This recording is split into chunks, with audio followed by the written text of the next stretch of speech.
Believe it or not, we are 1 month into this Indiana Pacers season. I want to talk about which players have surpassed expectations by the most, which ones have fallen short, and general trends that are promising or maybe not so promising for this team after a month. We'll get to all that and more today on the Locked On Pacers podcast. You are Locked On Pacers, your daily Indiana Pacers podcast, part of the Locked On Podcast Network, your team every day.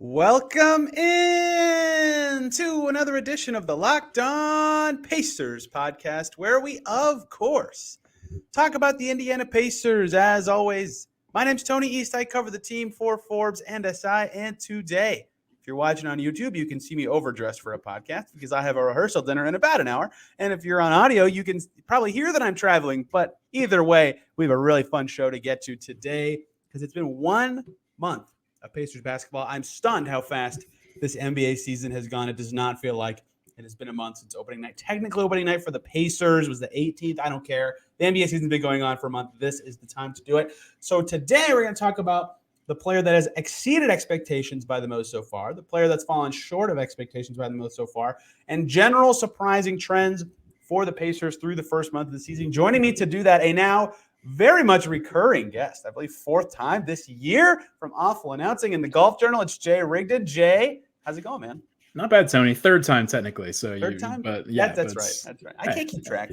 They run together at a certain point. Yeah, that's right. I thought this would be a fun topic idea after how the team has played. They're above 500 for the first time since February of 2021. A lot of guys exceeding expectations from before the season, so that one's a lot harder to pin down than the not exceeding group. But we'll get to both today. We'll start with the happy one, the guys who have exceeded expectations by the most for the Pacers to start the season. Jay, I'll let you go first because I have tons of names I typed for this, but who did you put for your has exceeded expectations by the most for the Pacers this season? Yeah. So you could go a number of different ways. Obviously, that's the joy of following a team that's overall exceeded expectations, right? You're going to have jumps from multiple people. The guy I wanted to talk about, though, is actually it's Buddy Hield.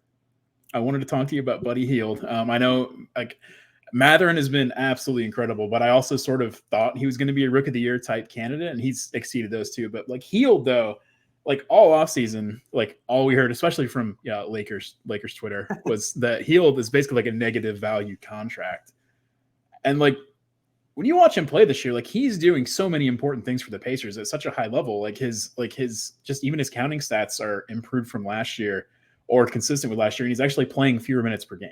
So like it's just wild watching the stuff he does, and I think that's really helped unlock a lot of like obviously Halliburton's comfortable playing with him. He's played with him his whole career, and it's just having that veteran like scoring presence out there who can space the floor for everyone else and help Mathurin get his lanes to attack the basket. He's attracting attention, and even on the defensive end, like, and the whole Pacers team hasn't been great on the defensive end in general. Individual defenders are not fantastic. He doesn't look horrible out there, though, to me, like just on the eye test side of it. And so, like, really just all around, it's just been really fun watching a guy like that come in and play as hard as he does, as consistently as he does every night. And like, that's really been kind of just a big part of their success, I think, so far this season. Yeah, my categories for this were considered and then crossed my mind, but then didn't consider. Unfortunately for this discussion, Buddy Hield is in the second group. He was not in my considered group, but he did make my top four for a lot of the reasons you just said. When you sort through counting stats, you get what you get, but career high in rebounds, one of the best passing seasons of his career. These are things he started to show last year with the Pacers that made him look way better than when he was with the Kings. But in terms of exceeding expectations for me, right, he is at a career best effective field goal percentage. And that's not because he's shooting really well from three. He is. That is a factor in him having a good efficiency. It's because he's shooting well on twos, 60% on twos. Not very many per game, only about 5 of them, but he's never gotten to 60% inside the arc. And that's where I think his big, offensive adjustment has come, is when he gets around the basket, 65% around the rim. That's one of the best of his career. His in the paint shots are going down. So he's a better attacker, and that is part of why his assists are better as well. So the offensive game, he's still the same shooter he's kind of always been, right? Taking a bajillion of them, hitting more than anybody not named Steph Curry. But those things have impressed me for him. And the other thing is the thing you mentioned, the defense. I still think it's not great. But it used to be like Buddy Hield's one of the worst 5 defenders in the NBA level of bad. And now they're like, you know what? we're going to put Buddy Hield on Brandon Ingram for 3 quarters, and it's going to go okay. Like, it's not, it's acceptable, and it's probably in their starting 5, the second best perimeter defensive option they have right now behind Andrew Nembhard. So he's taking a lot of steps forward in ways that throughout his career, he has not been known for being good at those things. And that, I think, lends to why he landed on my thought about, but didn't ultimately consider list, because he's exceeded expectations in ways that you didn't expect from him, if that makes any sense. Yeah, absolutely. That's kind of where I'm at with it too. Like, I didn't know if he would even be on the team at this point in this right, based on the whole offseason. So like the fact that he's out there and like he has, I don't know how he's finishing around the rim like he does. He has no lift. Like, it's right. that with Halliburton about the dunk totals for the year. Like, he's had so many opportunities to dunk in games and refuses to do it even then. But he's so crafty, like with his scoring around the basket. I don't know if that's something he's really developed and worked on, because that used to be a weakness for him, obviously. But whatever it is, and I hope it's not just like a 1 month small sample size and he's going to fall off a cliff after I come on here and tell you how I've been impressed with him. But yeah, it's really just been he's just so solid out there, and he plays so hard. I think that really helps him on the defensive end too, especially within the system. And it's just, I don't know, it's just been really fun to have a guy like that out there just doing veteran, quality guard scoring things. He's still at 0 dunks. He's getting smoked in this dunk contest. Halliburton's going to run him out of the gym. He's not winning that. He's not going to win. I think it's so funny to me that him flipping off his teammates became like an endearing picture of Buddy Hield. Like, for any other team, that is not the same outcome, but the context made it great. Hield was in my top 4, like I said. So my categories were, my crossed my mind but didn't ultimately consider category was Hield, like I said, and Isaiah Jackson. Isaiah Jackson, for my winner and Isaiah Jackson, was the same reason. They have been really good at the stuff they were already good at. They've just taken massive steps forward in that way, or exceeded expectations by so much in that way. For Jackson, it's improvements at the stuff he needed to improve at, and just being so malleable on both ends of the floor. Any 4 players plus Isaiah Jackson, yep, that works. Great. Put him in there. That's going to go great. That's very encouraging for a raw second-year player. My heavily considered category is Miles Turner and Benedict Mathurin. Turner, I don't think anyone needs any more explanation for. 4 double-doubles in a row, I think, is the longest stretch of his career. He's had a couple of games of double-digit rebounds in a row throughout his career, but very few reaching 4 or 5. But the scoring has been with it. Scoring around the rim is there. But Benedict Mathurin is my answer. Some of it is that maybe this is because I cover the Pacers, maybe that, whatever. My expectations for rookies are usually pretty low, right?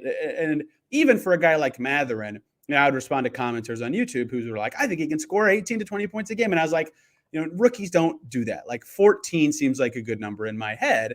And even when you go back to draft classes, like Anthony Edwards was an incredible rookie, 19.3 points per game. Mathurin's ahead of that. You go back to the 2021 draft where these dudes looked awesome. Jalen Green, Cade Cunningham got the absolute as many touches as they wanted for their team as a rookie. They weren't even at his scoring level. And he's not getting all these touches or all these minutes. Like, what he's able to do with the ball as a rookie, finishing, drawing fouls, hitting threes, like it's crazy that he doesn't, he's an okay rebounder. His passing's not there yet, but he's just such a good scorer, a gifted points guy already, that he's just blown my expectations out of the water for what a rookie can be. Caveats abound, like you said, we're a month into the season, but it is so hard for rookies to have this level of impact and really evolve as games and seasons go along. But Mathurin is great at that, and he has smashed my expectations. Yeah, I mean, I don't know what else there really is to say about it. I mean, he's been like one of the, like, not just like top rookies in the league, but like more like one of the top end players in the league, like at his position, especially coming off the bench with what he's doing. And I think part of it, I've wanted to ask you this for a while, actually. Like, do you think part of it, as I'm a Pacers fan, like I'm conditioned to have draft picks come in who were taken later in the first round than this? Like, I'm not used to seeing someone at this level of talent. And maybe that's like part of why I'm sort of like, I was in your boat of like tempering expectations and that kind of thing too. But he's come in and like the skills he has already they don't seem like skills that are going to be either like easily diminished or like that might fall off. Like, he might have some cold shooting streaks and things like that. But like with what he does in terms of seeking out contact and getting to the line and like being able to like read defenses, and he also just plays so hard all the time. And that is like, he wants to win and be out there and compete. And I just feel like it's just all been, you couldn't really ask for anything more at all at this point. Just, it's hard to imagine. Like, it's weird saying that as a Pacer. I feel like I'm looking around, like waiting for something bad to happen at any given time. And in this case, so far though, like through 1 month, it's just been like wow, and like seeing it like be confirmed by like national writers and national media and things like that too is sort of been it's like it's kind of eye opening as to how impressive it is. I thought Dave Sorrell put it well when I talked to him that like because he's so good at getting to the line, it's hard for him to have like a really truly bad game, right? Yeah. Like even if he shoots 2 for 10, he'll get 6 free throws and then he'll have 11 points on 10 shots. And you're like, great, that's not good, but that's fine. That doesn't kill your team in the way that a lot of these chucking young players do before they evolve and become really good. Like he's already a step ahead in that way. Like even looking back at past drafts, like from my floor, like last year's draft was really good, right? Green, Cunningham, Wagner, Mobley, Barnes, Giddey, like Duarte made all rookie, nasty draft class. 5 guys averaged more than 13 points per game. 13. That's a low number. Like Mathurin is a threat for 20 every day. Like that is so impressive to the point that if any playmaking or defense comes around, it's like, forget your rookie expectations. Like where can this guy go kind of stuff. But obviously that stuff has to happen. Cart horse, whatever the saying is. I know the saying, I'm just being lazy, but he's been that good to the point that every game I forget he's a rookie. And I'm like, okay, this is a guy like he could be the answer right now in this situation. So he has been just so great. Yeah, and I think the other thing I think I've noticed about him that really stands out as something encouraging is like he's had like slower starts or slower games, and like that hasn't seemed to prevent him from just being able to come in like in midway through the third or midway through the second quarter and just light things up out of nowhere, and just he doesn't really seem to take a lot of stuff with him, if that makes sense. Like he has like a great mentality with that. And again, I know there are going to be games where he goes like he doesn't get a few calls and he goes like 3 for 15 or something, and it looks not great. And that's just how everyone is. Like, and so it's really exciting though to have like he has been such a major contributor in the Pacers, looking like a completely different team than they have the last few years, alongside some other development too. But it's been so fun to watch, and I'm just really glad that that's how it worked out. Like no shade to anyone else too, but he's so fun, Tony. That's all I can really say about it is like the specific things he does well are things I have wanted to see the Pacers have someone who can do them for years, and they haven't. And so it's just been really great to have. Hey guys, one short little break here so I could talk to you about MasterClass. With MasterClass, you can learn from the world's best minds anytime, anywhere, and at your own pace. You can learn how to cook with many of the best chefs on there. You can learn comedy from Steve Martin. You can learn how to shoot with Steph Curry. You can learn how to create things online. I could go on and on and on. With over 180 classes from a range of world-class instructors, that thing you've always wanted to do is closer than you think. There's a huge selection on MasterClass. The presentation is so easy to navigate. There's chapters. You can bookmark it and stay wherever you want to come back. The stop and start makes it really easy. And it's a real class. It's not just someone talking at you. You sit there. It's meaningful. It's insightful. It's awesome. And there's so many people in so many fields that there's something for everybody. I highly recommend you check it out this holiday. Give one annual membership and get one free. Go to masterclass.com/lockedon today. That's masterclass.com/lockedon. Terms apply. Thanks, everybody, for making Locked On Pacers your first listen today and every single day. Easy second listen choice because the Pacers play today. Locked On Rockets with Jackson Gatlin. He kills it covering a Houston team that stinks, to be frank, but Jackson makes them fun and interesting on a day-by-day basis down in Houston. Jay, we did the fun part. We got to talk about all the guys who are playing well. And to be fair to the Pacers, they have a lot more guys who I would consider for the first question and the second question that we're talking about today. But question 2. Not everything can go great. What player has been below your expectations by the most this season? I thought this one was really easy, but I'm curious where you're going to go with it. Yeah, this might be the one we have the same answer on. So, and I'm going to add a lot of caveats here too, that it is early and there is health concerns and things like that. But Chris Duarte has sort of fallen off from where I expected him to be. And so that's my answer for this. Was he who you're thinking of there? Do we have the same choice? Or yes, Chris Duarte is my answer as well. Okay, yeah. And again, it sucks because it seemed like he was kind of coming back around right before he got hurt. And so that's unfortunate. And I hope that when he comes back, he can sort of end up back in where he had been trending towards. But he's been the guy, it seems like, with adding Mather and adding even like Aaron Nesmith and guys like that to the rotation, he's been kind of the one who's been sort of forced out of the role he kind of had last year in a different way. And I think it makes sense that he'd take a while to adjust to that, but he looked like he didn't have a ton of confidence to start the year. His shot wasn't really there for a while. And until those last few games right before he got hurt, he just didn't kind of seem like the same player. And I was, that's unfortunate. And I hope that he can kind of figure that out, because as we saw in those two like big outbursts he had, like he still does a lot of things that really help this team win. And like, it's, he's also really fun to watch. And I hope he comes back strong from that. But yeah, he was my answer pretty easily as well. I actually did consider one other guy, but we'll talk about him for different reasons. And I think you nailed a lot of them, but it's not even like just the scoring to me, although that's been alarming, because before the season with him, I talked a lot about, okay, this guy's role for me going forward is probably a 3-and-D player. I think that's a good starting player, a valuable guy to have, but that's all he needs to do.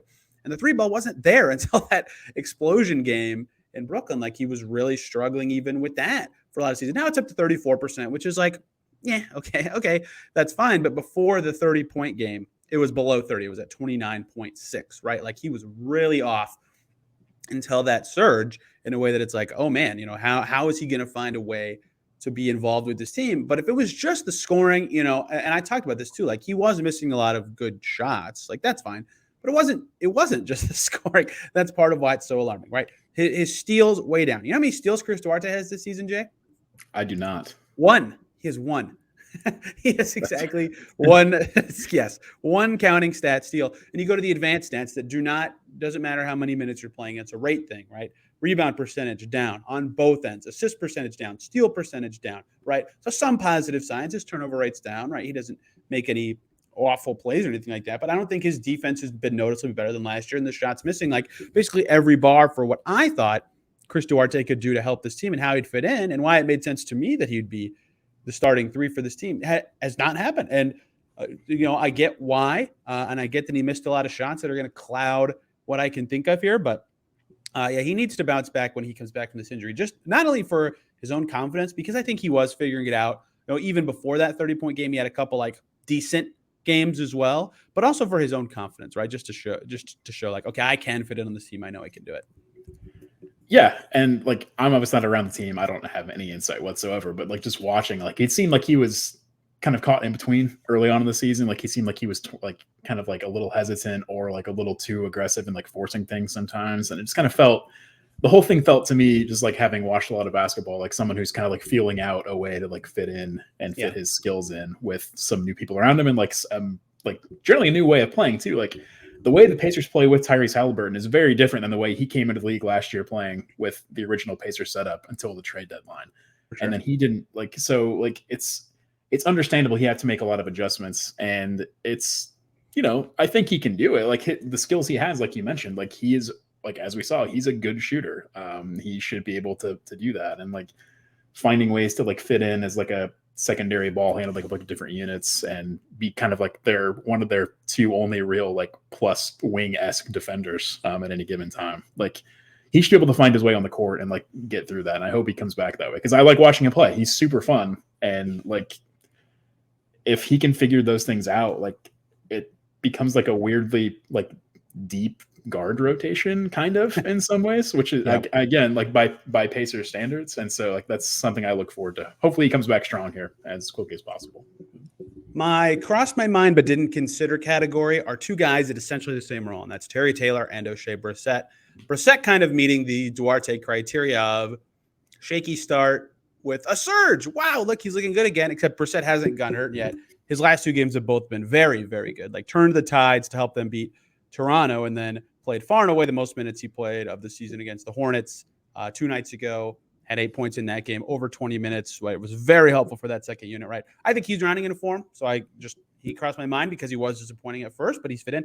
Terry Taylor, it's a little not his fault, because he can't play the 5 because they have Turner and Batadze and Jackson and Smith getting minutes at that spot.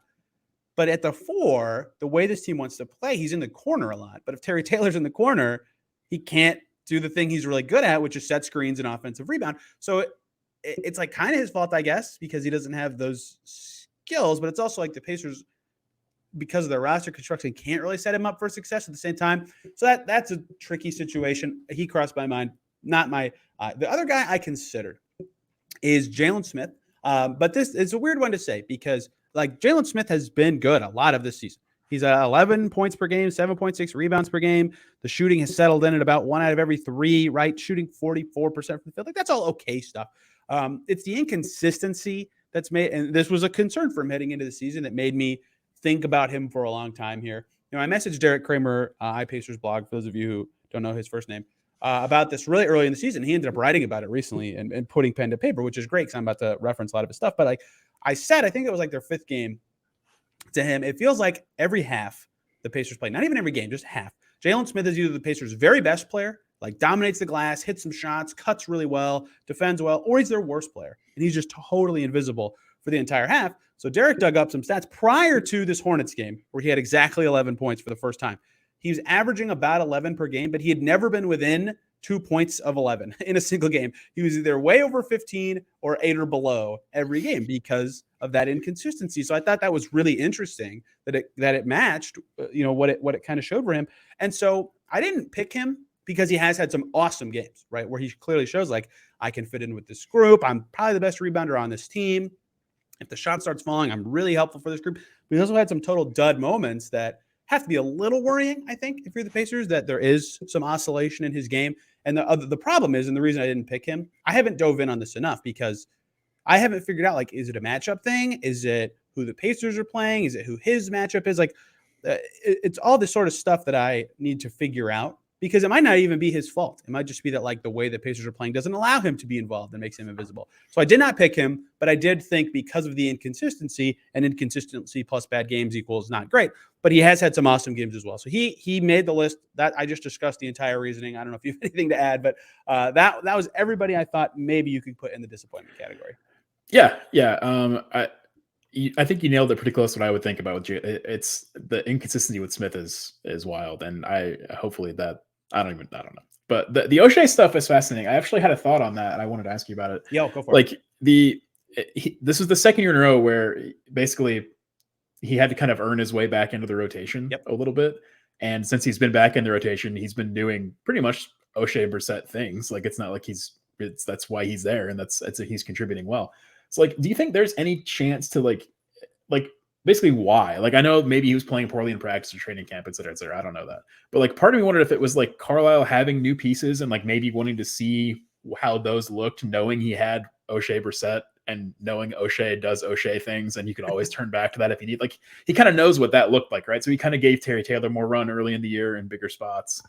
There was a lot more Goga play early in the season, and I know that James Johnson in Brooklyn. Yeah, exactly, and that was another big one. And James Johnson played well in that game too. So yeah, that's his former team. I forgot about that one. Yeah, so he kind of had that little like revenge game, but yeah, like it's just kind of been fascinating watching that pattern play out exactly the same way. And I'm glad O'Shea's in the rotation right now and getting those spots. I think he brings a lot to the table and does things other players on the roster can't do just by being his size and with his athleticism.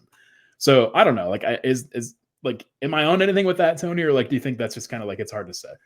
That makes sense, especially when you go back to last year. It's like that exact thing happened, and it worked out very well. Exactly. Like they were like, "Oh, Torrey Craig, like this is who we wanted. We needed this defensive big dude. Great, we'll put him in." And Torrey Craig was fine. Like, I don't want to say this is like a knock to Torrey Craig, but eventually they were like, "Wow, O'Shea's doing a little bit better for us." And they had so many injuries that they could play everybody last year anyway, so it didn't matter. But like for a little bit, Craig was out of the rotation. Like that was pretty surprising because they just signed him that offseason. But yeah, that definitely happened. I think there might be something to that.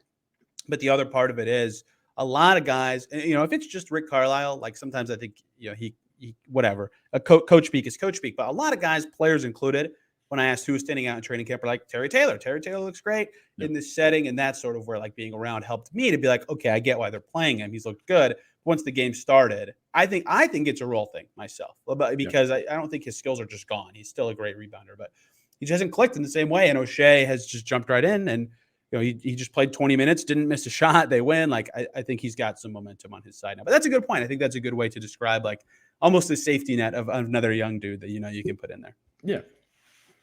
Let's get to the final segment here, talking about the thing about the team that has surprised us the most, not related to an individual. Hey guys, one more break here so I could talk to you about BetOnline.net, your number one source for sports betting info, stats, news, and analysis. You can get the latest odds and trends from every professional league and amateur league out there, from football to basketball to soccer and esports. They've got it all at betonline.net. And if you love sports podcasts, you can find those at BetOnline as well. It's always the fastest and easiest way to get your betting fix. They got lines up for all the football action coming up this weekend, including the Colts hosting the once undefeated Philadelphia Eagles. The Colts are underdogs by 6.5 points. The Bills are playing the Browns in what could be a snowy game. 7.5-point Bills favorites. All that and more at betonline.net. Head over to the website today or use your mobile device to learn more, because BetOnline is where the game starts. Thank you, everybody, for making Locked On Pacers your first listen today and every single day. Check out Locked On Sports Today next for all the latest news around the sporting world from the local experts at the Locked On Podcast Network. Go beyond the box score and behind the scenes. Wherever you get podcasts, wherever you're listening right now, and YouTube, you can find Locked On Sports Today with Peter Burkowski. I get to go first this time because I let you go first the last two times. Not that it really mattered, because we were totally in agreement on most things. This is kind of a low ball from me. I'll even admit it. I think Tyrese Halliburton's brilliant. I said before the season he has a chance to be an all-star, talking about Mark Price in the mix a little bit as well. After that, Buddy Hield throughout before this year had been kind of inconsistent in his career. You never know what you're getting from rookies. McConnell took a step back last year. Their offensive cohesion, being seventh in offense, is stunning to me. I thought they would be probably somewhere between 17 and 20 on offense and bottom 5 in defense, and that's why I picked they would win 27 games was my exact number.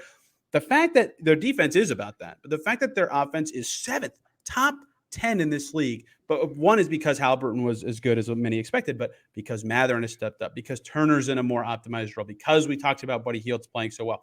Jalen Smith has these big games, right?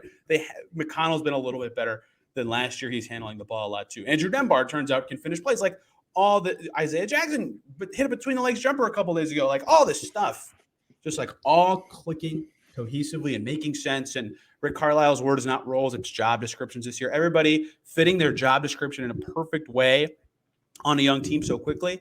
Yeah, you expect them to get better and gel as the season goes on, but the fact that they've hit the ground running so fast, I think that's the biggest reason why they're 7-6 compared to where many thought they'd have 4, maybe 5 wins right now, and why they can continue to carry that on, because none of the stuff seems unsustainable that they're doing. They just have talented dudes who run a good offense. Yeah, I have some overlap with mine. So mine was basically that I'm very surprised to be sitting here in mid to late November wondering if the Pacers are too good to tank at this point.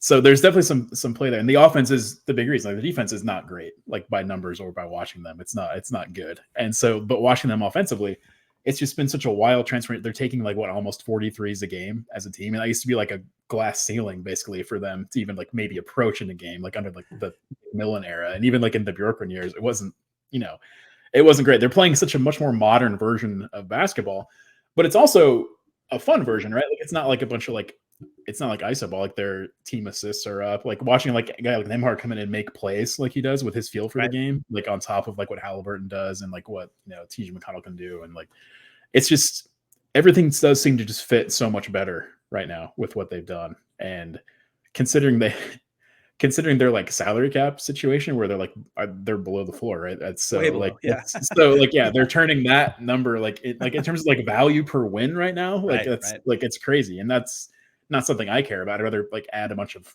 players to this if I can, if it's not my money. But it's really fascinating to see them be able to just kind of just all click in a way and be set up in a way to succeed as well as they have. And I know again, we're probably at this could be the high water mark of the season. I know they have an easy schedule coming up here, and in 5 months we might look back on this podcast and we both feel really stupid for being so excited about how they looked through 1 month. But it's so much more fun to watch them play than it has been. Yep. And so that's the main thing for me and my takeaway. It's just so much more enjoyable, just how they're playing on the court, aesthetically, just the way they're approaching wins and trying to win. And they play so hard too. And it's just been just so much fun to watch. Yeah. I've cited this on this show a lot, but the fact that Mark Boyle, a guy that's watched the Pacers forever and ever, called this team one of the more fun teams, makes me feel better about also enjoying them more than especially last year's team. Maybe the juxtaposition. Why did that come out of my mouth like that? Is part of what makes it look so fun this year. But yeah, it's been jarring. It really has. Their defense has been as expected bad. It's not a surprise. It's just a bad part of their team, and why I think they will step back eventually. But I'm such a numbers guy and a number skeptic about regression and stuff. And like, 15 to 20 games is where I start to get like, okay, maybe this is what a team is. They're at 13. Like, obviously their schedule is going to get insane.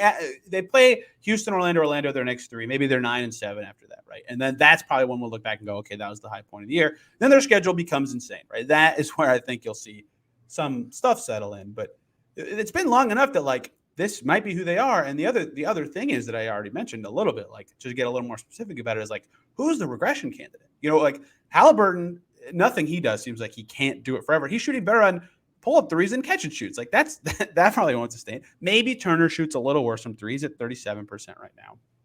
But no one else in the starting 5. If anything, Duarte will shoot better, right? Like maybe Buddy Hield's 2-pointers not going in as much a little bit. Maybe that's another one, but there's not a lot of regression candidates, or at least strong ones, especially because Turner's taking fewer threes. Buddy, he takes less than 5 twos a game. Like it's not these drastic things. So maybe it's Mathurin hitting a rookie wall, maybe, or Nembhard even, who's playing a lot.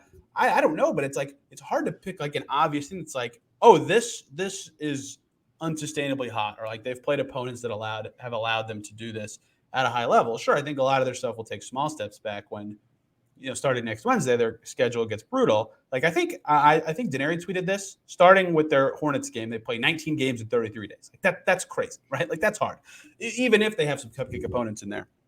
So I think you'll see stuff settle down a little bit. But in terms of just like general guys and skills, I don't see the regression candidate anywhere.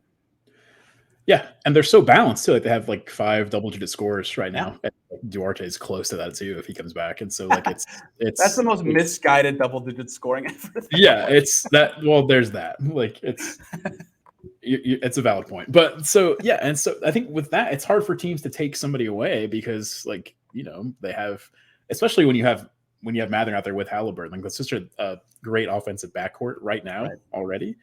Like it's just hard to sort of like really slow them down to the point where it's like, all right, yeah, they're not going to be competitive in this game.